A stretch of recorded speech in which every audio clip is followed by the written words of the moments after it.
Your Gadget Guide's iPhone 5 coverage is brought to you by Citizens. Apple's iPhone 5 was in the consumer's hands by September the 21st, and we've been testing the iPhone 5 continuously since that day.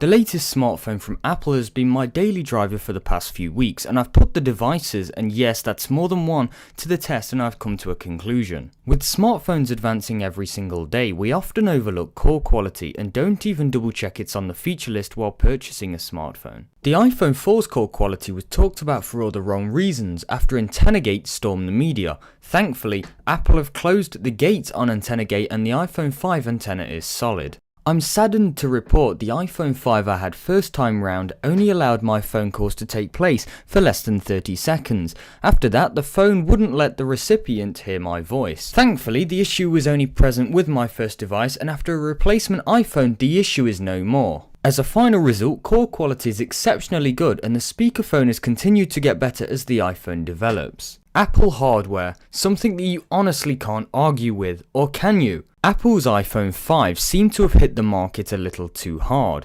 Reports instantly came in of devices being damaged right out of the box, and I wish I didn't believe it until it happened to us. I contacted Vodafone, who instantly apologised and swapped it for a new one. Speaking from the heart, Apple again have created a beautiful product.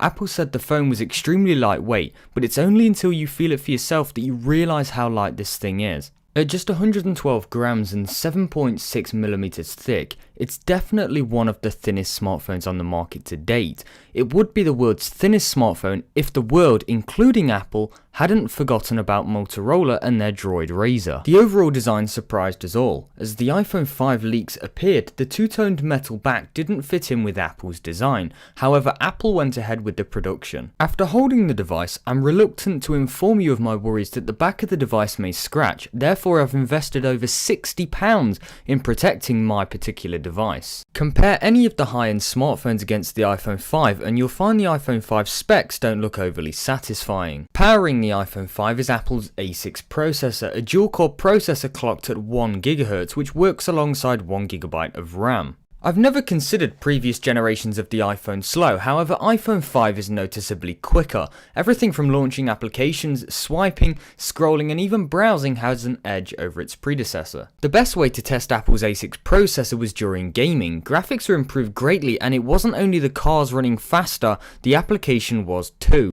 We compared the iPhone 5's A6 processor by replicating our actions on the outgoing iPhone 4S. It sure does seem that the A6 processor is a nippy upgrade.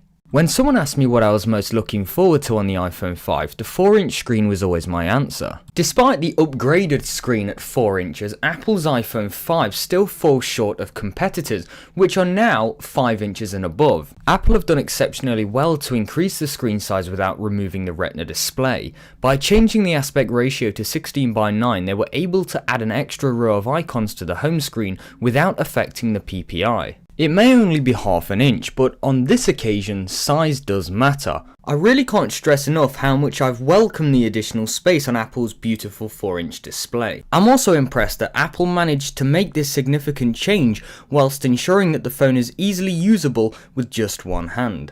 Users with smaller hands may find it a bit awkward trying to power the device on or off.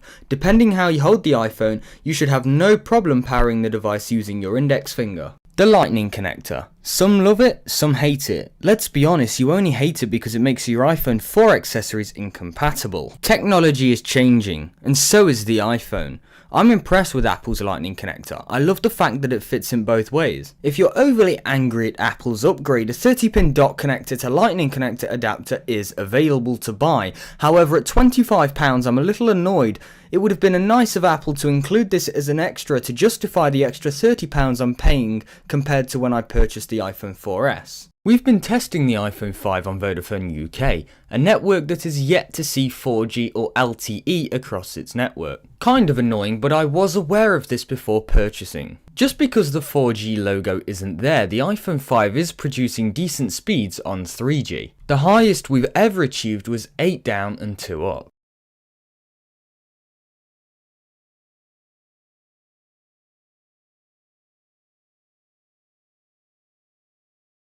It feels like every single iPhone to date has had poor battery life. iPhone 5 thankfully fixes that. I found myself going to sleep at night with between 60 to 70% battery life remaining. I'm using the phone daily to make phone calls and browse the internet, and I still easily get a day and a half. I was also lucky enough to go 48 hours without a charge. Obviously battery life will decrease the more you use your phone, however I'm still rather impressed. I can definitely say the phone sucks most battery whilst being used. I know this sounds obvious, but I'm just trying to emphasize the drastically improved standby time. If you need to save more battery, simple tasks such as killing open applications and turning down the screen brightness will help.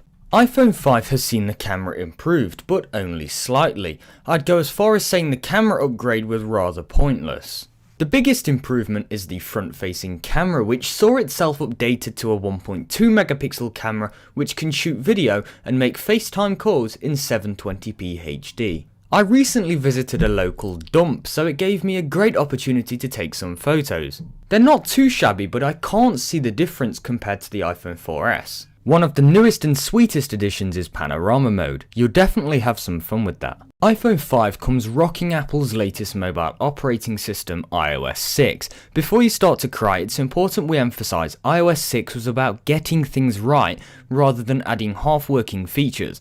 When you look at Maps and Passbook, you can only cry. Apple have totally messed up their Maps application.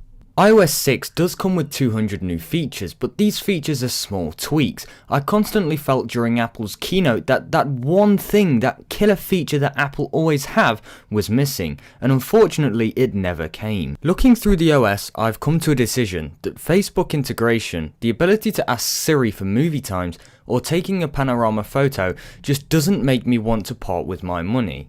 Android has come on leaps and bounds over the past 2 years, and now with Jelly Bean, Android is ahead. Apple's small tweaks over the few years has seen their mobile operating system fall short to Google. We've been crying out for a new user interface for a year now, and Apple have failed to deliver. Luckily what we do have works pretty well. iOS is a very stable operating system, it has to be said. The A6 processor equates to a very fast and fluid experience. Siri was one of Apple's focal points during their media event. New features such as making reservations, checking sports scores, and a few new jokes were added. Tell me a joke. I don't think you'd understand a joke in my language. They're not so funny, anyway.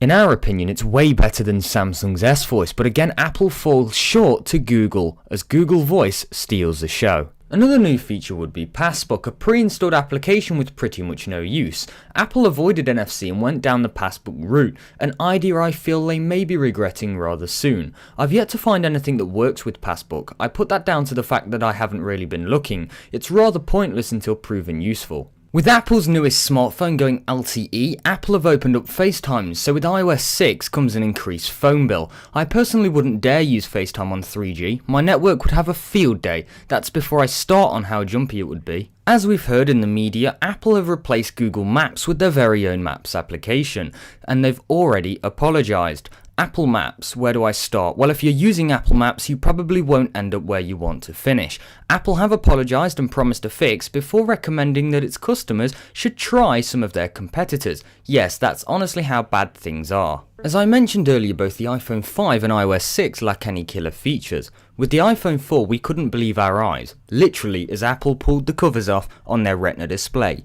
Then iPhone 4S came along and wowed us with Siri, our own virtual assistant. Then, over a year later, iPhone 5 came along and wowed us with Facebook integration. Yes, the new design is beautiful and the phone has the weight of a feather, but come on Apple, stop taking us for a ride. Android is way ahead now, and not even a lawsuit could fix that. As a reviewer, my task is to judge the phone on what it does have rather than crying over what it doesn't have. Apple's iPhone 5, regardless of what it's missing, is still a killer device.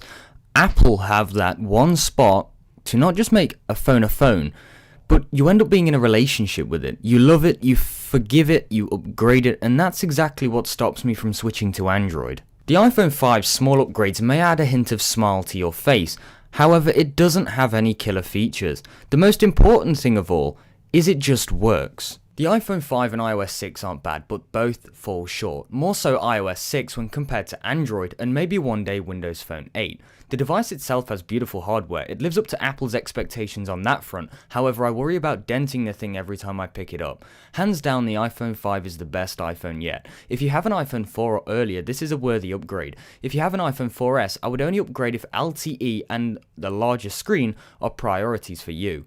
Otherwise, a software update on your beloved iPhone 4S would suffice. Citizens, the all-new social networking site that allows you to become king of your favourite websites.